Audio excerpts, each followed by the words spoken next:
है बच्चों को घोड़ा बनकर पीठ पर घुमाने का। देखो, मैं सेना के जवानों पर एक कविता सुना रहा हूं, क्योंकि 4 पंक्तियां उसके पहले की बेनाम रहा मुझे कोई नाम ना मिला, क्यों मुझे कभी कोई भी इनाम ना मिला, मुझ पर बना के फिल्म पा गए वो पद्मश्री, पर मुझे मेरी फसल का भी दाम ना मिला। वाह वाह वाह। इस देश में विद्या बालन को, करीना कपूर को पद्मश्री का पुरस्कार दिया जाता है, लेकिन माफ करना, ये विद्या बालन, ये करीना कपूर, ये हमारी नायिका नहीं है। हमारी नायिका अगर कोई है तो झांसी की रानी है, जो अपने दूध पीते बच्चे को कमर पर बांधकर युद्ध के मैदान में उतर जाती है। वाह वाह वाह। और ये गुटखा बेचने वाले भी हमारे हीरो नहीं है। इस देश के 3 हीरो तो गुटखा बेच रहे। भाई, तुमको बेचना है, दूध बेच लो, दही बेच लो, सीमेंट बेच लो, लेकिन वो गुटखा बेच रहे हैं।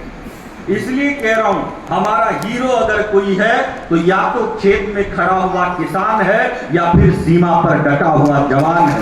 वाह वाह। इसलिए मैं जवानों पर एक छोटी सी कविता आपको सुना रहा हूं कि उसका भी मन करता है बच्चों को घोड़ा बनकर पीठ पर घुमाने का, स्कूल जाने से पहले गुड़िया की चोटियां बनाने का, मगर घर से निकल जाता है कर्तव्य का बीड़ा साथ में लेकर, पिता को दवाई कौन देगा ये पीड़ा साथ में लेकर, उसका कद हिमालय से भी बड़ा होता है जो देश की रक्षा के लिए सरहद पर खड़ा है। वाह वाह वाह। उसका कद हिमालय से भी बड़ा होता है जो देश की रक्षा के लिए सरहद पर खड़ा होता है। वो सालों तक अपने आंगन के दर्शन नहीं करता, वो रूखी सूखी खा लेता है, मगर कभी जंतर मंतर पर प्रदर्शन नहीं करता। वो सालों तक अपने आंगन के दर्शन नहीं करता, वो रूखी सूखी खा लेता है, मगर कभी जंतर मंतर पर प्रदर्शन नहीं करता।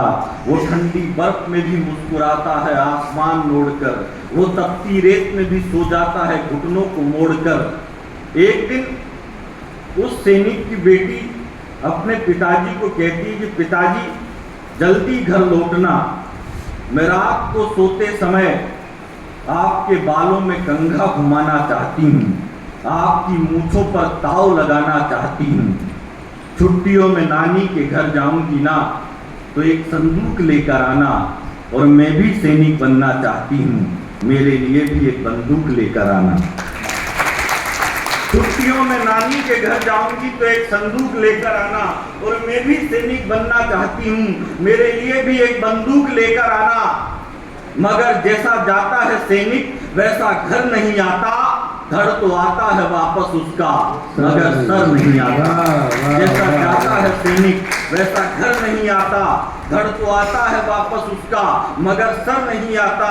तो वो बेटी अपनी दादी से पूछती है कि ऐसा क्या गुनाह किया कि मैं अपने पापा का चेहरा नहीं देख पाई। तो वो दादी उस बेटी को कहती है कि मैं नहीं, मेरा विश्वास कहता है, मैं नहीं, मेरा विश्वास कहता है, गोरा बादल और कल्लाजी का इतिहास कहता है, मेरा बेटा तिरंगा हाथ में लेकर बढ़ रहा होगा, और सर कट गया होगा तो धड़ लग रहा होगा। वाह वाह वाह वाह। और 2 अंतिम पंक्तियां आपके चरणों में रखता हूँ। 2 अंतिम पंक्तियों में आप सबकी तालियां चाहिए कि मेरा बेटा तिरंगा हाथ में लेकर बढ़ रहा होगा, और सर कट गया होगा तो धड़ लड़ रहा होगा, क्योंकि शूरवीरों के कदम कभी रुकते नहीं है, क्योंकि शूरवीरों के कदम कभी रुकते नहीं है। और बेटी, तेरे पापा तिरंगे के अलावा किसी और के आगे झुकते हैं। वाह वाह वाह वाह वाह वाह।